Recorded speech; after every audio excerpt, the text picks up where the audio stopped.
25 ലക്ഷം. മേഘ ശ്രാവണിനെ തന്നെ അവിശ്വസനീയമായി നോക്കി.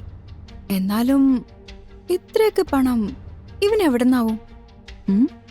മേഘയും രാഹുലും മാനേജറുടെ നിർദ്ദേശപ്രകാരം അവിടെ നിന്ന് എഴുന്നേറ്റ് ജനറൽ വിഭാഗത്തിലെ അവർ ബുക്ക് ചെയ്ത സീറ്റിലേക്ക് പോയിരുന്നു. ഒരു സുതാര്യമായ ഗ്ലാസ് ചുമറിനപ്പുറം ശ്രാവണും അമൃതയുമുണ്ട്. മേഘ ദേഷ്യത്തോടെ അവരെ നോക്കി. ഈ ടേബിള് പെട്ടെന്ന് ക്ലീൻ ചെയ്ത് കൊടുക്ക്. ഇത് ബുക്ക് ചെയ്ത സാറ് ഒരുപാട് നേരമായി കാത്തു നിൽക്കുന്നു.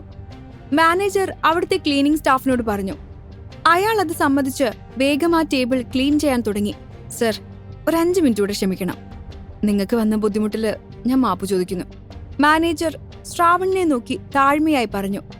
ഇറ്റ്സ് ഓക്കെ, ശ്രാവൺ മറുപടി പറഞ്ഞു. ആ ജോലിക്കാരൻ പെട്ടെന്ന് തന്നെ അവിടെ വൃത്തിയാക്കി. ശ്രാവണിനെയും അമൃതയെയും വിളിച്ച് അവിടെ കൊണ്ടുവന്നിരുത്തി. അതുവരെ മേഘയും രാഹുലും ഇരുന്നപ്പോൾ വയലിൻ വായിച്ചിരുന്ന ആ സംഘം ഇപ്പോൾ ശ്രാവണിനും അമൃതയ്ക്കും അരികിലിരുന്ന് വയലിൻ വായിക്കുകയാണ്. അപ്പൊ എനിക്ക് വേണ്ടി രാഹുൽ അവരെ ഏർപ്പാട് ചെയ്തായിരുന്നില്ലേ? അതുകണ്ട് ദേഷ്യത്തോടെ മേഘ രാഹുലിനോട് ചോദിച്ചു. ഇത്രയും പണമൊക്കെ മുടക്കി ഇവിടെ VIP വിഭാഗത്തിലൊരു സീറ്റ് ബുക്ക് ചെയ്താ ഇവര് നൽകുന്നൊരു കോംപ്ലിമെന്റ് ആയത്. രാഹുൽ അവൾക്ക് വിശദീകരിച്ചു കൊടുത്തു. അമൃത ഒരു സ്വപ്നലോകത്തിലേക്ക് എത്തിപ്പെട്ടതുപോലെയായിരുന്നു. ഇത്രയും കാലം പുറമേ നിന്ന് മാത്രം നോക്കിക്കണ്ട യവാച റെസ്റ്റോറന്റിലാണ് താനിപ്പോ. തന്റെ കൺമുന്നിൽ നടക്കുന്നതൊന്നും അവൾക്ക് വിശ്വസിക്കാൻ കഴിയുന്നുണ്ടായിരുന്നില്ല. കുറച്ചു കഴിഞ്ഞപ്പോ വെയിറ്റർ അവരുടെ മുന്നിൽ ആവി പറക്കുന്ന വിഭവങ്ങൾ കൊണ്ടുവന്നു വെച്ചു. അതും കൂടി ആയപ്പോ അമൃതയുടെ കണ്ണുകൾ പുറത്തേക്ക് തള്ളി. ശ്രാവൺ, നിനക്ക് എവിടുന്നാ ഇത്രയും പൈസ? മേഘയോട് പകരം വീട്ടാൻ വേണ്ടി നീ എവിടെന്നെങ്കിലും കടം വാങ്ങിയോ? അതോ എന്തെങ്കിലും തട്ടിപ്പ് നടത്തിയോ? പരിഭ്രമത്തോടെ അമൃത ശ്രാവണിനോട് ചോദിച്ചു. അപ്പോ അമൃതയ്ക്ക് എന്നെ വിശ്വാസമില്ലേ? ഇനി നിന്നോട് ഞാൻ ഒന്നും ഒളിച്ചു വെക്കുന്നില്ല. ഇതെനിക്ക് ലോട്ടറി അടിച്ചതാ, ശ്രാവൺ അമൃതയോട് പറഞ്ഞു. അമൃതയ്ക്ക് അത് വിശ്വസിക്കാൻ കഴിഞ്ഞില്ല. ലോട്ടറി അടിച്ചതോ? അവൾ അത്ഭുതത്തോടെ ചോദിച്ചു. അതെ, 25 ലക്ഷം. ശ്രാവൺ ഒരു കള്ളച്ചിരിയോടെ അവളോട് പറഞ്ഞു. സത്യാണോ? അങ്ങനെയാണെങ്കിൽ നീ എന്തിനാ ഈ പണം ഇങ്ങനെ ചെലവാക്കി കളയുന്നേ? ഇതൊക്കെ വെറും അനാവശ്യ ചെലവാ. ആ പണം സേവ് ചെയ്ത് എന്തെങ്കിലും അത്യാവശ്യ കാര്യത്തിന് ഉപയോഗിക്ക്, അമൃത ശ്രാവണിനെ ഉപദേശിച്ചു. ഏയ് ഇല്ലില്ല, ഇത് മുഴുവനൊന്നും ഞാൻ ചെലവഴിക്കാൻ പോകുന്നില്ല. നിനക്കൊരു ട്രീറ്റ് തരണമെന്ന് ഞാൻ അന്നേ വിചാരിച്ചതാ. നീ എന്റെ ബെസ്റ്റ് ഫ്രണ്ട് അല്ലേ? നിനക്കല്ലെങ്കിൽ പിന്നെ വേറെ ആർക്കു വേണ്ടിയാ ഞാൻ ഈ പണം ചെലവാക്ക? ശ്രാവൺ പറഞ്ഞത് കേട്ടതും അമൃതയുടെ മിഴികൾ നിറഞ്ഞു. അവൾ കസേരയിൽ നിന്ന് എണീറ്റ് ശ്രാവണിനെ കെട്ടിപ്പിടിച്ചു. മേഘയ്ക്ക് ഇതെല്ലാം കണ്ട് നന്നായി ദേഷ്യം വന്നു. ഇന്നലെ വരെ എന്റെ പുറകെ വാലാട്ടി നടന്നുകൊണ്ടിരുന്നവനാ. ഇപ്പൊ കണ്ടോ, അമൃതയെ പോലെ ഒരു ലോക്കൽ പെണ്ണിനെ എടുത്ത് തലയിൽ വെച്ചിരിക്കുക. ഇവൻ എന്താ മന്ദബുദ്ധിയാ? മേഘ പറഞ്ഞു. അത് കേട്ടതും രാഹുൽ അവളെ സമാധാനിപ്പിച്ചു. അവിടെ എന്തെങ്കിലും ആയിക്കോട്ടെ, എന്റെ പൊന്നു മേഘ, നീ വേഗം കഴിക്കാൻ നോക്ക്. ഇത് കഴിഞ്ഞ് നമുക്ക് വേഗം പോവാൻ നോക്കാം, രാഹുൽ പറഞ്ഞു. സത്യത്തിൽ ഇന്ന് അവൾക്ക് ഇതുപോലൊരു ട്രീറ്റ് ഓഫർ ചെയ്തത് അവളെ സോപ്പിട്ട് ഫ്ലാറ്റിലേക്ക് കൊണ്ടുപോകാനായിരുന്നു. ഇന്ന് മുഴുവൻ അവളോടൊപ്പം ചെലവഴിക്കാം, അവക്ക് വേണ്ടി ചെലവാക്കിയ പൈസ മുതലാക്കാം എന്നൊക്കെ കരുതിയ രാഹുലിന് നിരാശ തോന്നി. മേഘ ഇപ്പൊ നല്ല മൂഡിലല്ല. ഈ സമയത്ത് ഇവൾ എന്തായാലും തന്റെ കൂടെ ഫ്ലാറ്റിലേക്ക് വരാൻ പോകുന്നില്ല എന്ന് രാഹുലിന് ഉറപ്പായിരുന്നു. ഭക്ഷണം കഴിച്ചു കഴിഞ്ഞ് രാഹുൽ മേഘയെയും കൂട്ടി അവിടെ നിന്നും പോയി. ശ്രാവൺ അമൃതയെ അവളുടെ ഹോസ്റ്റലിലേക്ക് ആക്കിയിട്ട് റൂമിലേക്കും പോയി. പതിവിലും കൂടുതൽ ഭക്ഷണം കഴിച്ചതുകൊണ്ട് അമൃതയ്ക്കും നല്ല ക്ഷീണം ഉണ്ടായിരുന്നു. അമൃത, നീ എവിടെയാ? ഞാൻ ഈ ഗേറ്റിന് പുറത്തുണ്ട്. ഒന്ന് ഇങ്ങോട്ട് ഇറങ്ങി വരാമോ? എനിക്ക് നിന്നോട് അല്പം സംസാരിക്കാനുണ്ട്. അമൃതയ്ക്ക് അത്ഭുതം തോന്നി. മേഘ തന്നെ വിളിച്ചിരിക്കുന്നു എന്ന് അവൾക്ക് വിശ്വസിക്കാൻ കഴിഞ്ഞില്ല. നേരിട്ട് കണ്ടാൽ പോലും മൈൻഡ് ചെയ്യാതെ പോകുന്നവളാ. അമൃത വേഗം താഴേക്ക് ചെന്നു. അവിടെ മേഘ കാത്തു നിൽക്കുന്നുണ്ടായിരുന്നു. അമൃത, ഒരു കാര്യം അറിയാനായിട്ടാ ഞാൻ വന്നത്. നിന്നെയും ശ്രാവണിനെയും റെസ്റ്റോറന്റിൽ വെച്ച് കണ്ടല്ലോ. ഇത്രയും വലിയ റെസ്റ്റോറന്റിൽ പോകാൻ അവൻ എവിടെ നിന്നാ ഇത്രയും പൈസ കിട്ടിയത്? എന്തായാലും നിന്നോട് അവൻ പറയാതിരിക്കില്ല. അത് കേട്ടതും അമൃത അവളെ നോക്കി ഒന്ന് പുച്ഛത്തോടെ ചിരിച്ചു. കഷ്ടം തന്നെ മേഘ, നിനക്ക് ഈ പൈസയുടെ വിചാരം മാത്രമേ ഉള്ളോ? അവൻ എവിടെന്ന് പൈസ കിട്ടിയാലും നിനക്കെന്താ? നീ അവനെ വേണ്ടാന്നും പറഞ്ഞു പോയതല്ലേ. ഇനിയിപ്പോ അവനെ പറ്റി ഒരു കാര്യവും നീ അറിയേണ്ട ആവശ്യമില്ല.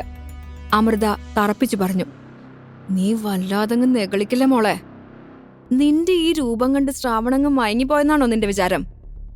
ഇപ്പോഴും ഞാനൊന്ന് വിളിച്ചാ വിളിക്കുന്നിടത്തേക്ക് ഓടി വരും അവൻ. നീ മര്യാദയ്ക്ക് പറയുന്നോ അതോ അവനും നീയും കൂടെ കറങ്ങി നടക്കുന്നതിന്റെ ഫോട്ടോസ് ഞാൻ ഗ്രൂപ്പിലിടണോ?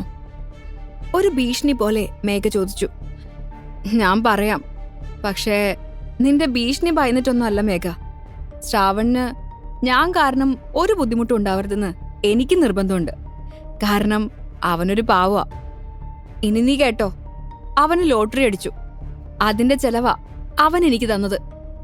അത് കേട്ടതും മേഘയുടെ കണ്ണുകൾ വിടർന്നു. വല്ല 10 or 20 കിട്ടിക്കാണും, അതിനാ. മേഘ പിന്നെയും പുച്ഛത്തോടെ പറഞ്ഞു. 10 or 20 ഒന്നുമല്ല, അതും കൂടി അറിഞ്ഞോ, അവന് ലോട്ടറി അടിച്ചതേ 25 ലക്ഷം. അത് കേട്ടതും മേഘയുടെ കണ്ണുകൾ പുറത്തേക്ക് തള്ളി വന്നു.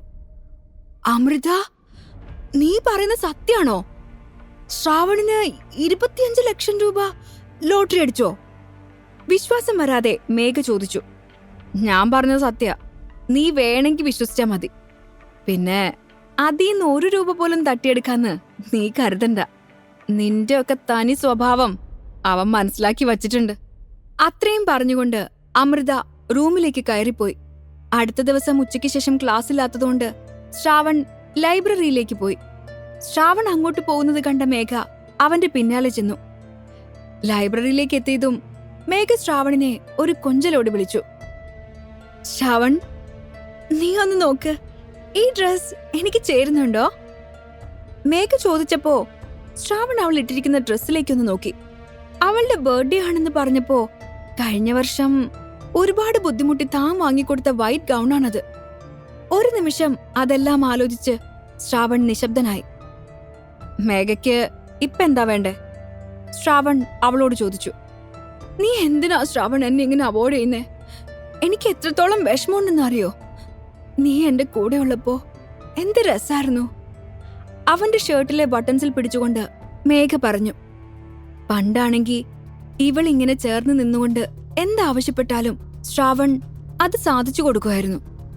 പക്ഷേ ഇപ്പൊ ശ്രാവണിന് കൃത്യമായിട്ടറിയാം അവളുടെ സ്വഭാവം. മേഘ കൈയെടുക്ക്.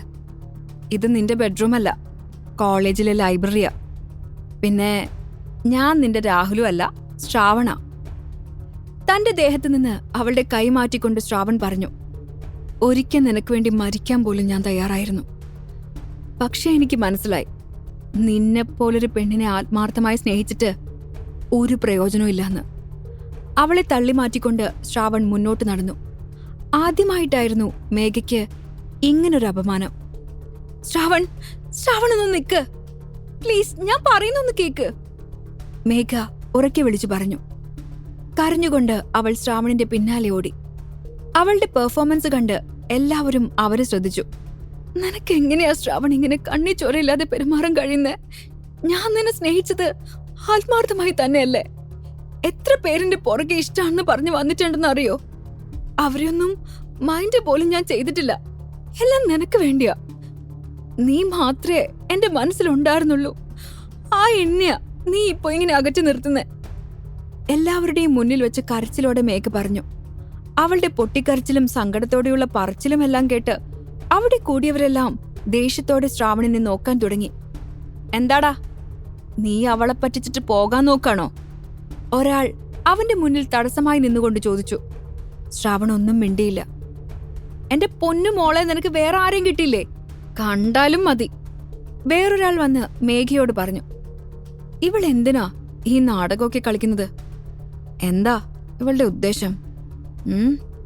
ശ്രാവൺ ചിന്തിച്ചു. വെറുതെ ഇതിനൊക്കെ മറുപടി കൊടുത്ത് പ്രശ്നം കൂടുതൽ വഷളാക്കേണ്ട എന്ന് കരുതി ശ്രാവൺ അവിടെ നിന്നും പോകാനൊരുങ്ങി. പക്ഷെ അവരെല്ലാം ചേർന്ന് അവനെ തടഞ്ഞു. അങ്ങനെ അങ്ങ് രക്ഷപ്പെട്ടു പോവാതെ ഈ പെൺകുട്ടിയുടെ കാര്യത്തിൽ ഒരു തീരുമാനം ഉണ്ടാക്കിയിട്ട് പോയാ മതി. ഒരാൾ അവന്റെ കോളറിൽ പിടിച്ചുകൊണ്ട് പറഞ്ഞു. അവന് വിട്ടെ, ഇത് ഞാനും അവനും തമ്മിലുള്ള പ്രശ്നമാ. അതില് വെറുതെ നിങ്ങൾ ആരും കയറി ഇടപെടണ്ട. അതും പറഞ്ഞുകൊണ്ട് മേഘ ശ്രാവണിനെ കൈപിടിച്ച് വലിച്ച് പുറത്തേക്ക് നടന്നു. കോളേജ് ക്യാമ്പസിന്റെ ആളൊഴിഞ്ഞ ഗ്രൗണ്ടിലേക്ക് മേഘ ശ്രാവണിനെ കൂട്ടിക്കൊണ്ടുപോയി. എന്തിനാ നേരത്തെ നീ വലിയൊരു സീൻ ക്രിയേറ്റ് ചെയ്തേ? ഒരു കാര്യമില്ലാതെ നീ അങ്ങനെ ചെയ്യില്ലെന്ന് എനിക്കറിയാം. മതി നിന്റെ നാടകം, കാര്യം പറയ്. ശ്രാവൺ ഗൗരവത്തോടെ തന്നെ പറഞ്ഞു. നീ എന്താ ശ്രാവൺ ഇങ്ങനെയൊക്കെ എന്നോട് സംസാരിക്കുന്നത്?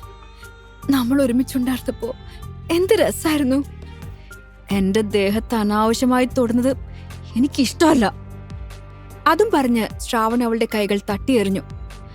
ശ്രാവൺ, നിനക്ക് 25 ലക്ഷം രൂപ ലോട്ടറി അടിച്ചിരിക്കുന്നു എന്ന് കേട്ടത് സത്യാണോ? അത് കേട്ടതും ശ്രാവണിന്റെ മുഖം ഒന്ന് മങ്ങി.